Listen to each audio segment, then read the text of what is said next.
Hello, fellow targeted individual. Today I asked AI if the NSA was an honest organization. I did the same thing with the CIA. Its responses were similar. This is not to say that their employees are all bad. When you look at these operations based on gang stalking, it takes equipment to track people.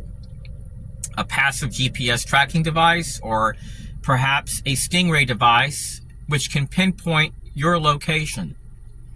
And when you're targeted, you may start to see these bizarre patterns form in your life where you leave your cell phone at home, you're with family, and you're seeing that you're experiencing the same exact things. This is because they gather your contacts. They study your patterns. And some of these groups are quite large. Some of them are way larger than your local police department.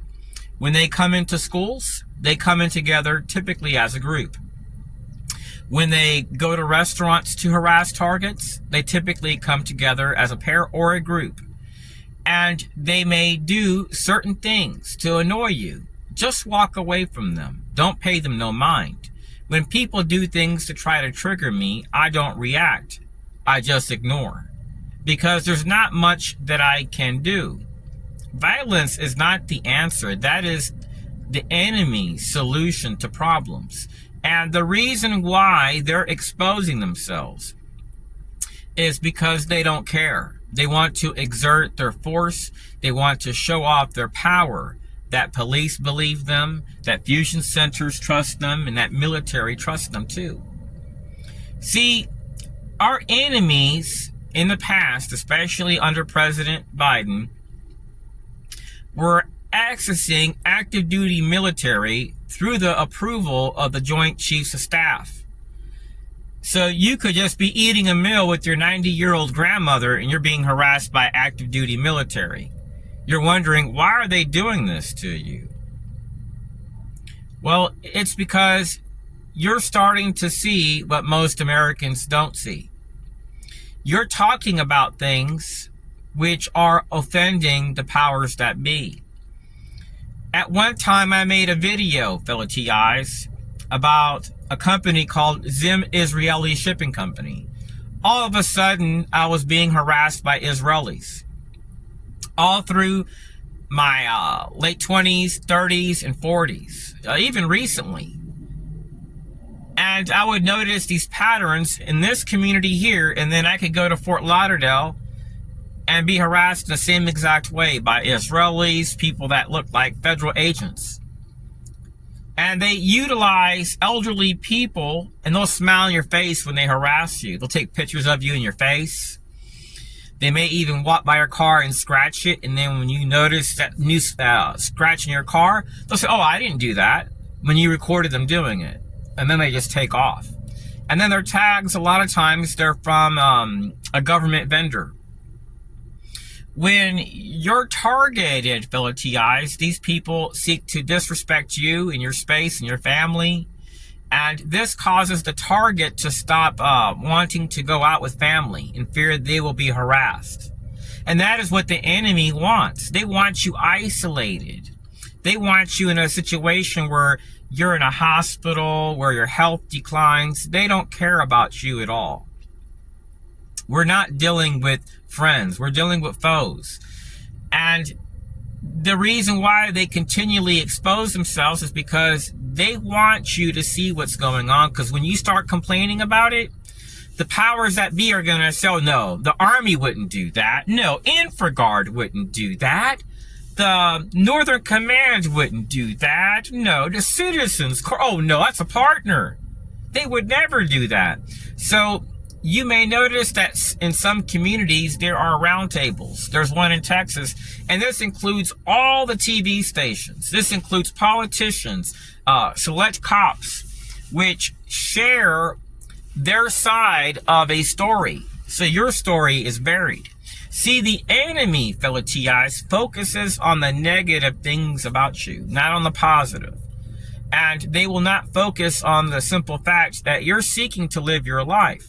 You're seeking to date, rent, work, but the enemy wants to hold you back.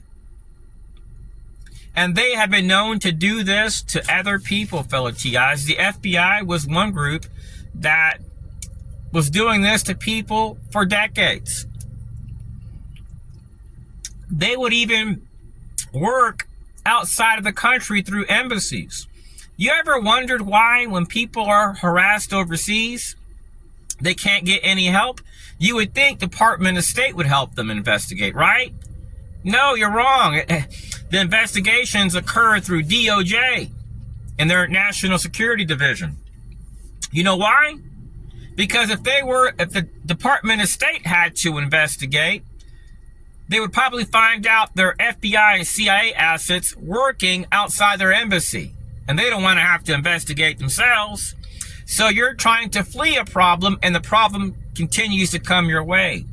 In situations like that, you have to really look at other countries, like maybe Cuba, Nicaragua, Russia.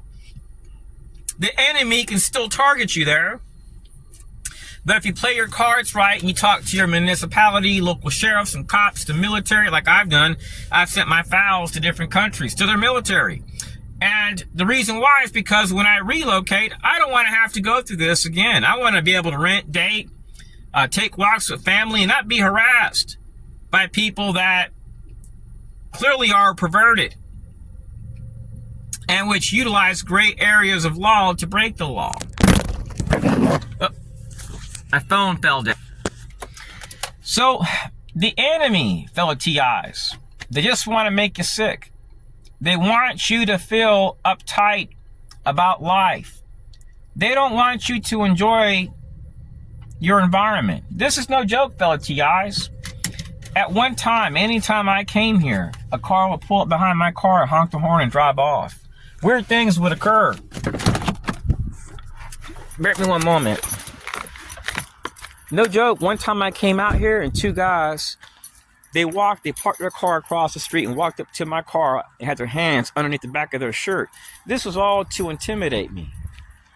My car looked way better than theirs, and these guys dressed like they were trashy people. I hate to be judgmental, but I'm just going to be frank. These weren't like high society type people that live in the area trying to run out undesirable. No. See?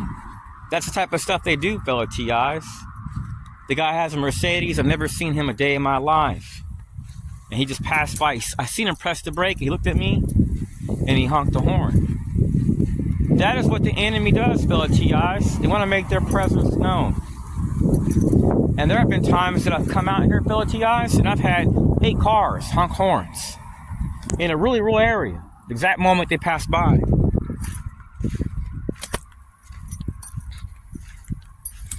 One day I was talking to a relative and I asked him, is this normal?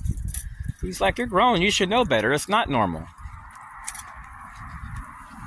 to have multiple people honking horns at you when nobody else is around. And then you may notice a lot of them will have like a Virginia tag, an LGBT sticker on their car, or disabled veteran, what do you call those things, like personalized tag.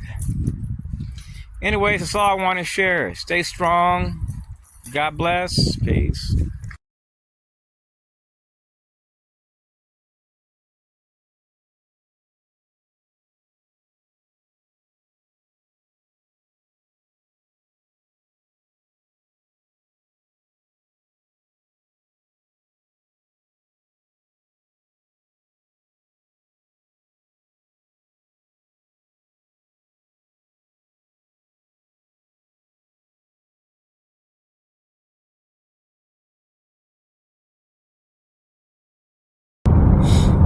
I forgot to share something else. It's been on my mind.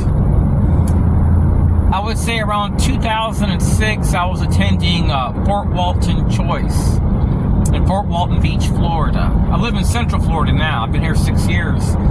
And there was an incident there where a classmate pulled out a butcher knife on me. I never said a word to the guy. But anytime a student got close to me, he would pull out the knife. And this Asian guy that sat next to me and him were like this. We clicked. And this guy that was using this knife to intimidate those that got around me was confronted by deputies and sheriffs at the school, because at that time in Florida, I believe you couldn't even carry a knife that was even 6 inches long. This thing was 11.5 inches. It was thick. It was dangerous, and it was deadly. So this guy came to school wearing a suit and driving a really fancy car, and he threatened me. He says, look, it's time for you to leave this school right now. And prior to this, I was being threatened at my job. I was never active duty in the Army, but I had a temp job that I got through a temp agency to work through. It's called Consolidated Support Services at an MWR in Destin, Florida, which is close to Fort Walton Beach. So my job was to repair and help clean up boats that military families were using. I did not have a secret clearance. I was working at a rec center where military families would stay, like at these hotel, like these little inexpensive hotels. I guess you can call it a motel. It didn't look fancy, just a bed, a table, and a TV. So these families would come and rent these boats in the summertime nonstop. And this guy threatens me at work, and he says that if I'm not careful, I can have some biological agents thrown on me. And then I have this weird incident at a school with a guy dressed just like this guy, other guy. And that was in 2006. So one day I get out of school and I had enough of the harassment, and I drive from Fort Walton Beach, Florida, all the way to Panama City, Florida, to meet this lady. In the exact moment I parked my car, a man comes in the driveway with a long knife and says, "Never come here." I had to pause the video. I started getting nauseous talking about this incident because I had been seeing this lady for a while. We were friends, and I truly feared for my life. So I never went back to her place again. She called me and told me it wasn't her doing, and that the car that had pulled up to her house didn't have a tag on the vehicle. So I went out that night to hear this jazz band, and I met this lady, and she takes me to a house. I thought it was her house, and it was her ex-boyfriend's house. I nearly got shot. 2 weeks later, I meet another woman. She takes me to her place. It was actually her boyfriend's, ex-boyfriend's place. I almost got hit with the bat. I meet another woman, and something similar happens. So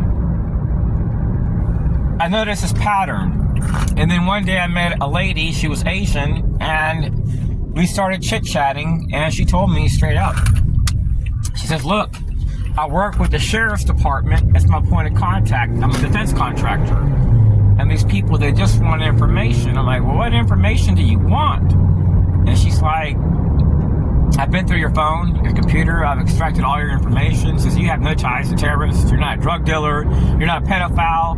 She's like, "I don't know what they want." And a couple months later, she contacts me. She wanted to move in. She was going through a tough time and she wasn't getting any work. I guess she was starting to feel guilty because she was an informant. And that's not an easy thing to do. Sleep with people for money. I mean, it's kind of low down. So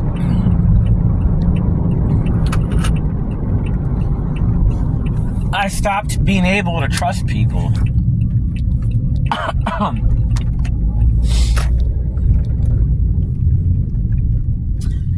And when I moved here, I had issues. The guy that lives in this house right here. Another one, he lives at this house right here.